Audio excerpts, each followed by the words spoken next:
Assalamualaikum warahmatullahi wabarakatuh. Bismillah. Alhamdulillah ala nikmatillah. Wassalatu wassalamu ala rasulillah.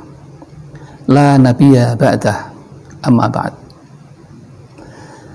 Sahabatku Al-Fatih channel yang dirahmati oleh Allah, mari kita bersama untuk selalu bersyukur atas limpahan rahmat dan nikmat Allah yang tidak pernah berhenti sekejap pun.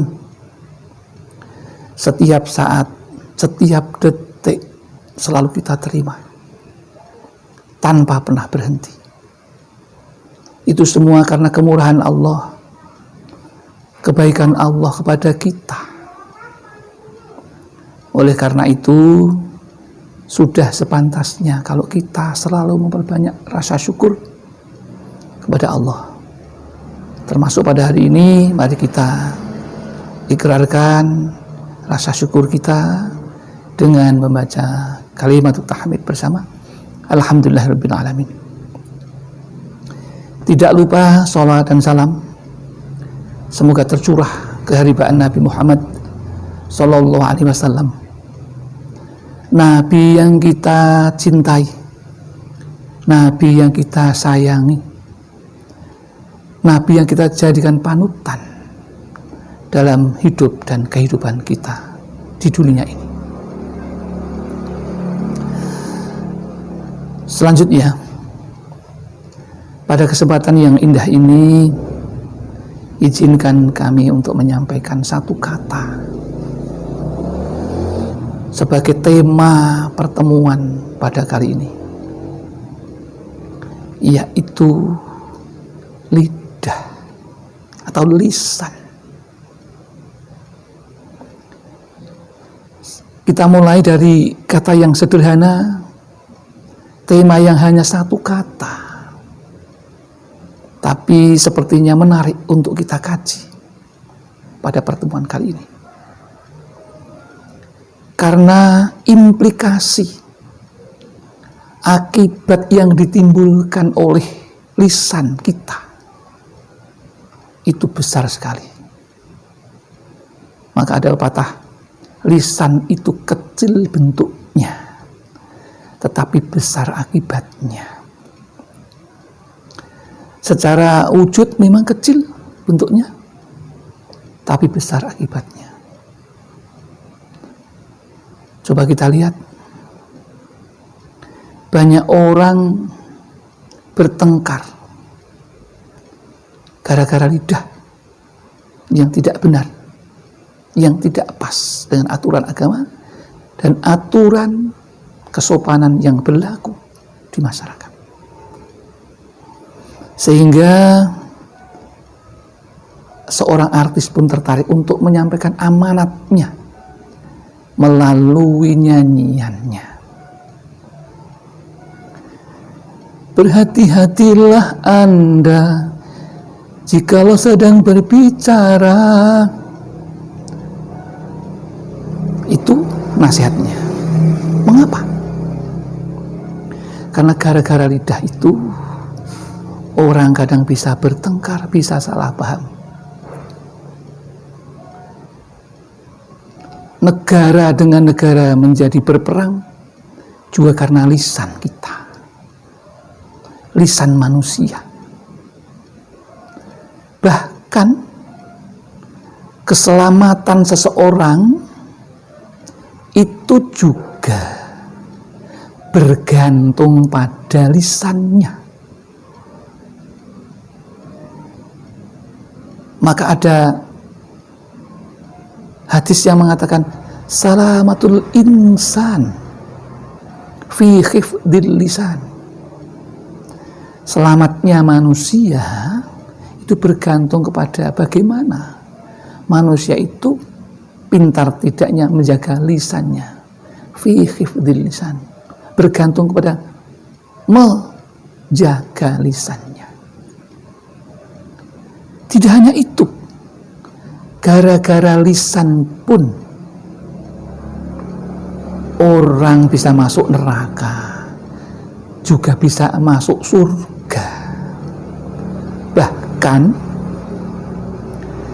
surga yang penuh dengan nikmat merindukan kehadiran orang yang pandai menjaga lisannya. Dalam hadis dikatakan wa khafidil lisani. Orang yang dirindukan oleh surga ada 4 golongan. Salah satunya adalah orang yang pandai menjaga lisannya. Sampai-sampai surga pun rindu untuk dihuni oleh orang yang pandai menjaga lisannya. Kalau lisan kita dihiasi dengan bacaan-bacaan kalimah thayyibah, menyebut asma Allah yang agung, membaca sholawat Nabi yang jelas-jelas sudah dijanjikan oleh Allah bahwa ketika manusia bersolawat 1 kali saja kepada Nabi Muhammad, Allah akan menggantinya dengan 10 rahmat, 10 sholawat kepada si pembaca sholawat tersebut. 1 kali saja. Betapa itu berperannya lidah. Ketika dipakai yang baik, maka lidah itu akan menjadi baik. Ketika lidah itu digunakan untuk yang tidak baik, maka juga akibatnya tidak baik. Sehingga surga merindukan orang yang wa khafidil lisani, orang yang pandai menjaga lisannya. Perlu diketahui, lisan yang baik itu juga bergantung kepada hatinya. Jadi orang tidak akan bisa berkata-kata baik, kata bijak, kata yang mulia, kata yang indah, tanpa dilandasi dari dalam dirinya ada hati yang baik, hati yang bersih. Apakah ada hati yang kotor dan ada hati yang bersih? Jawabannya pasti ada.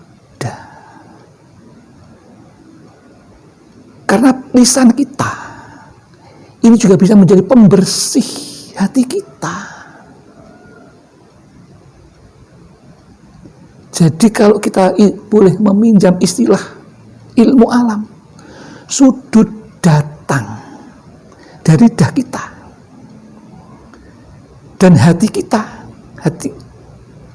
ke hati kita ibarat sudut datang sama dengan sudut pantul.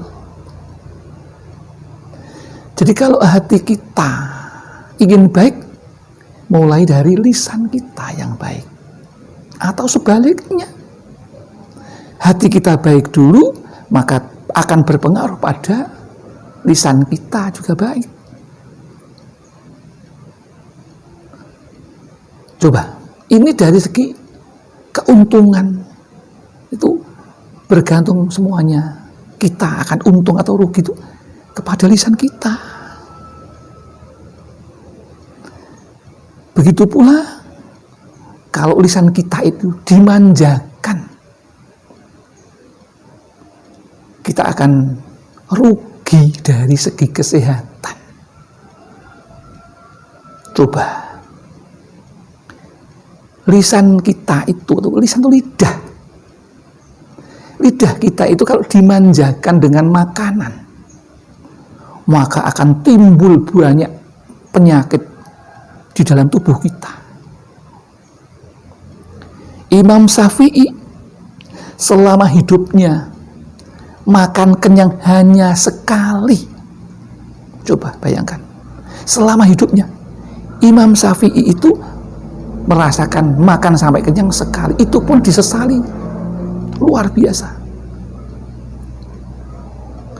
Maka Imam Syafi'i waktu itu memasukkan jarinya ke dalam mulutnya supaya muntah apa yang dimakan, sehingga posisinya tidak begitu kenyang.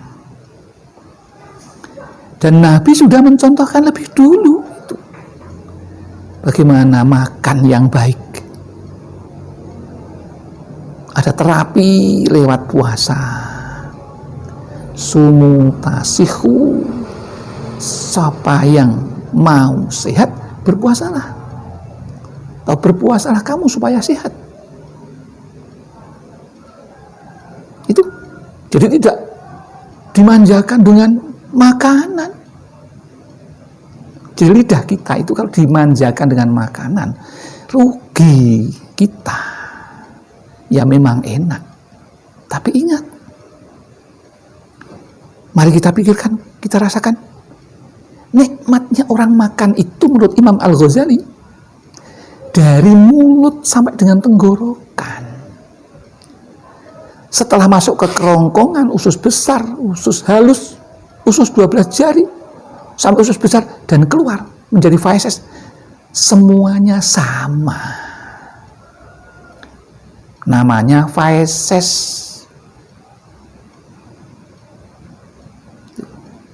Sama. Nah, ini bicaranya seorang alim seperti itu, Imam Ghazali.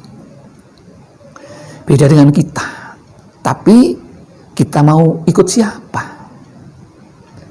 Tentu kami berharap jamaah Al-Fatih selalu mengikuti apa yang dianjurkan Rasulullah, little by little, sedikit demi sedikit, step by step, langkah demi langkah. Jadi mengerjakan sesuatu tidak bisa langsung jadi, tapi harus dari sedikit demi sedikit. Nah, itu kalau kita tidak bisa menjaga lidah kita dari hal makan. Dimanjakan. Makan daging, makan durian, merokok, sumber kolesterol dan sumber penyakit. Makan yang manis-manis, sumber penyakit kalau kebanyakan. Indikatornya mudah. Kalau kita ingin melihat sesuatu tidak baik itu, pasti di dalam kata itu ada nun zaidah ditambah dengan n. Kalau orang Jawa, tuwuk, makan tuwuk, ketuwukan, sakit perutnya, nggak bagus. Semua yang ditambahi n atau ziyadah, nun zaidah itu ada nun zaidah menjadi tidak baik. Semuanya. Tidak perlu dicontoh atau dicontohkan karena ini bukan bahasan saat ini. Kemudian minum yang manis-manis. Apalagi kalau minum yang jelas-jelas itu diharamkan, khamr. Orang yang minum khamr itu, kecuali itu memang dilarang agama, memang madarat, merusak, mesusahkan, merugikan. Maka ginjalnya akan segera rusak. Rata-rata orang yang suka minum minuman mengandung alkohol hanya gara-gara ingin memanjakan lidahnya, hidupnya biasanya juga tidak beri umur panjang. Karena apa? Karena tadi dia tidak bisa menjaga. Ya. Takdir itu ada takdir mu'alak, takdir yang digantungkan pada perbuatan manusia. Dia mungkin ditakdirkan umur panjang, tapi karena minum minuman keras, narkotika, narkoba, gara-gara apa? Memanjakan lidah. Gitu. Ya. Nah, lidah kecuali harus dijaga, tidak boleh dimanjakan, harus dijaga. Bagaimana kita berbicara dengan santun, dengan lemah lembut seperti Nabi kalau berkata, bertutur kata. tidak pernah untuk memarahi orang, tidak digunakan untuk mengata-ngatai orang lain, menjelek-jelekan dengan mulut kita kepada orang lain. Tapi gunakan menjelek-jelekan, itu kan marah, pasti diikutin marah. Penyakit lagi, budek, darah tinggi. Itu apa? Lidah gara-garanya. Orang akan selamat atau tidak juga karena lidahnya. Di awal sudah disampaikan. Ternyata orang luar itu juga mengatakan, your mouth is your tiger. Mulutmu itu adalah harimaumu. Harimau itu dikiaskan hewan yang buas. Kalau orang tidak bisa menjaga lidah, dikiaskan, maka harimaunya itu, mulutnya itu akan memakan kita sendiri, mengorbankan kita. Lisan kita misalnya digunakan untuk goroh, berdusta, maka kita akan jadi orang munafik, masuk neraka besok. Menggunakan lidah lagi untuk berkhianat, ciri-ciri munafik lagi, kita masuk neraka. Maka anjuran Nabi mari kita ikuti. Yang tidak baik kita jauhi, yang baik kita laksanakan. Itu begitu. Maka kita insya Allah dengan kata yang baik, dengan kata yang mulia, kata-kata yang indah didengarkan, maka kita akan disayang oleh lingkungan kita. Akan disayang oleh istri kita, suami kita, anak kita, lingkungan kita, semua akan sayang ketika kita bisa menjaga lisan kita. Bahkan surga pun akan merindukan kehadiran kita di sana kalau kita bisa menjaga lisan kita. Wa hafidhil lisani. Nah, itu beberapa tip yang menggambarkan betapa besar peran dari lidah kita itu untuk menjerumuskan kita ke dalam neraka atau menaikkan derajatnya ke surganya Allah. Bergantung pada lidah kita. Maka mari kita ikuti sunnah-sunnah Rasul. Bagaimana Rasul berbicara, bagaimana Rasul berkata-kata, bagaimana Rasul memberi contoh kepada kita. Bagaimana Rasul menggunakan lisannya untuk membaca Al-Quran. Jadi kalau kita bisa menggunakan dengan baik lidah kita, maka kita akan selamat di dunia dan di akhirat. Tapi kalau kita tidak bisa menjaga lisan kita, kita akan jatuh ke dalam neraka. Maka mari kita punya lidah yang sempurna, gunakan untuk hal-hal yang dianjurkan oleh Allah dan Rasulullah. Hindari hal-hal yang tidak diizinkan, tidak dicontohkan oleh Rasulullah. Ya, itulah sekedar yang kami ketahui tentang bagaimana lisan harus dipakai untuk hal yang baik supaya berakibat kepada kita juga hal-hal yang baik dan bermanfaat. Demikian yang dapat kami sampaikan. Judul yang sederhana, pembahasan yang sederhana, mudah-mudahan ada manfaatnya. Memang kita di channel kita ini membahas hal-hal yang sederhana dan sifatnya hanya dangkal, karena memang kebanyakan teman-teman kita belum bisa dan belum membutuhkan waktu yang lama untuk belajar. Bagi mereka yang masih mu'alaf, mereka yang masih banyak pekerjaan, inilah sedikit-sedikit mari kita belajar tentang agama. Mudah-mudahan ada manfaatnya. Demikian yang dapat kami sampaikan. Ada kekurangan dan kelebihan, mohon maaf yang setulus-tulusnya. Tetapi kalau ada yang benar, itu semata-mata datang dari Allah, bukan dari saya. Akhirul kalam, billahi taufiq wal hidayah wal inayah wal barakah. Wassalamualaikum warahmatullahi wabarakatuh.